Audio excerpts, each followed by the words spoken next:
Whoa, stop. Alright, what's up guys? Sorry I look like a bum right now. I went to go ahead and pick up these strut bolts. Shout out to Chris Borges for this one. Went ahead and went to my local Mitsubishi.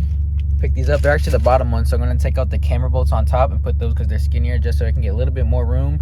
So hopefully I can clear and maybe go closer to the fender to lip like I want. But while I'm here, hey, check this out. There's an Evo here. I just want to show you guys real quick.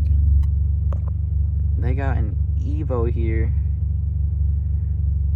That's crazy. At a local Mitsubishi. Pretty dope, I guess. The rim's gotta go though. Good morning, everyone. It's a beautiful day today. So right now we're heading to Rodell's house so we can throw on some spacers and put in those bolts that I showed you earlier. And then I believe we're gonna just see how that fitment looks and then go from there. If the bolts don't give me enough that I need, I might slot the struts a little bit, but we'll see when we get to that point. But hopefully everything works. So when we get to Rodell's spot, I'll go ahead and show you guys what I'm talking about. Alright guys, so these are the spacers. Oh, by the way, we made it to Rodell's house. So I got 30 mil spacers. I'm gonna go on each side. And then these are the front strut bolts along with some hub-centric rings. Alright, let's get started jamming. Do this. Alright, so these are the bolts we were talking about earlier. We're going to take out these front camera bolts and put these ones in. But when we take this one out, we're going to compare the two. Alright, so I don't know if you guys can see this, but this has like a little lip on it. And basically getting rid of this lip all the way around. So we're going to go ahead and throw this in. Alright guys, so it cambered way more than we thought it was going to. Check that out. And if we compare it to the other side, see, it looks flush here, which is what we want, but when we air out, it sits right here, and I want it to be flush with the rim. But let's go ahead and air that out, see what it looks like if we need to make any adjustments or not. Alright, so we did air it out all the way, and it still wasn't fully airing out. I think what's giving out first is the bag. The bag just doesn't have enough to air out where I want it to. So until we get a new bag that can do that, which probably won't be for a while, we're just gonna run it how it was. But previously, it was sitting on this, and this does nothing for me because I don't even, that little piece on my actual bumper itself isn't even there for it to connect. So there's no point in having this, and that's what it's sitting on originally. So we're gonna go ahead and just cut this off. All right, so let me update areas real quick. So we basically just put the front camera bolt back on the other side because without that bag, it's not giving us enough to go down to the fitment that I want it to. So there's no point of running camber if it's gonna be in the same spot regardless. So we went ahead and put it back. And now on this side, we're cleaning up the rotor. Excuse me, the rotor and the brakes. Basically because this needs to be completely clean, flat, so the spacers can mate to it properly.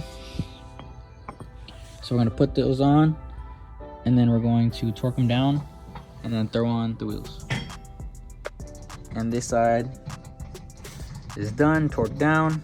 We're about to go ahead and throw on the wheel, and hopefully it gives us that fitment. Guys, the poke is crazy, and I don't know if this is gonna work, but I'm really hoping it does. So let's see.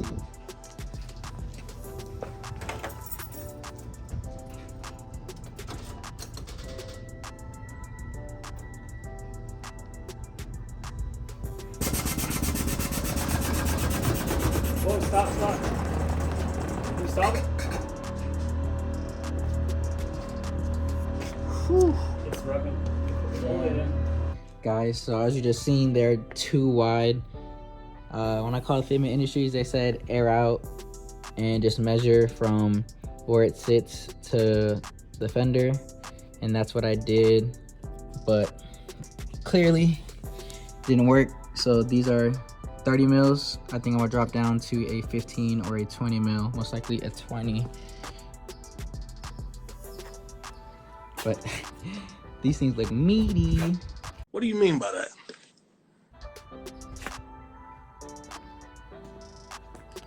I guess we'll pick this video up again when I get the right spacers. So, all right, what's up, guys? We're back at Wardell's house to go ahead and get that. We got the right spacers this time, so we're gonna put those on, and then we also have this right here.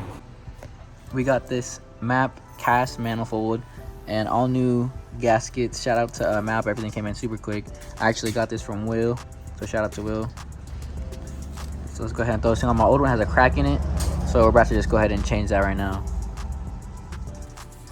Before we do that though, while the engine's cooling down, we're gonna put on these spacers. Got them from Garage Line. I had Garage Line spacers on my Genesis before, and they work really good. So we're gonna go run these boards. These ones are 20 mil, and hopefully they fit.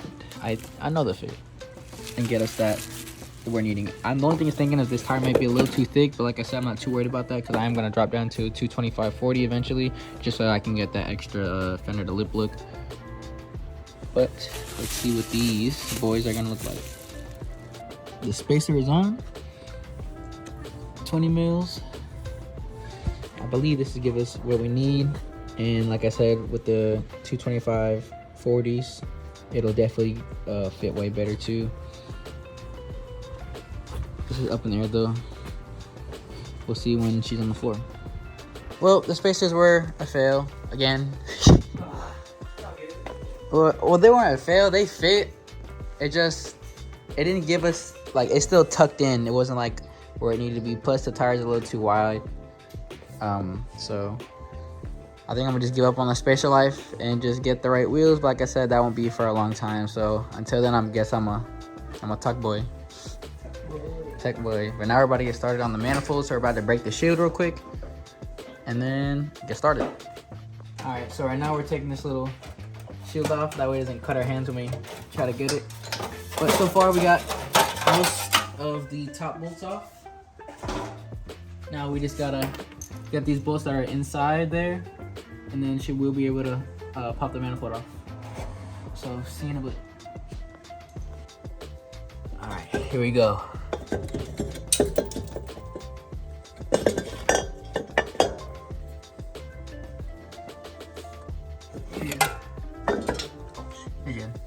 Just a gasket.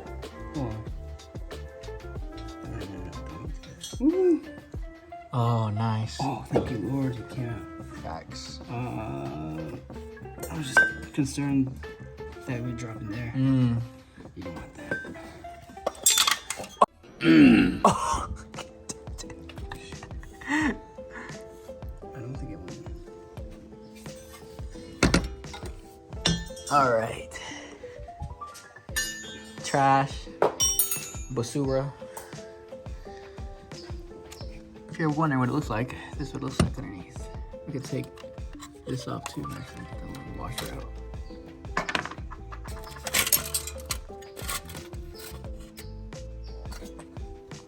Old gasket.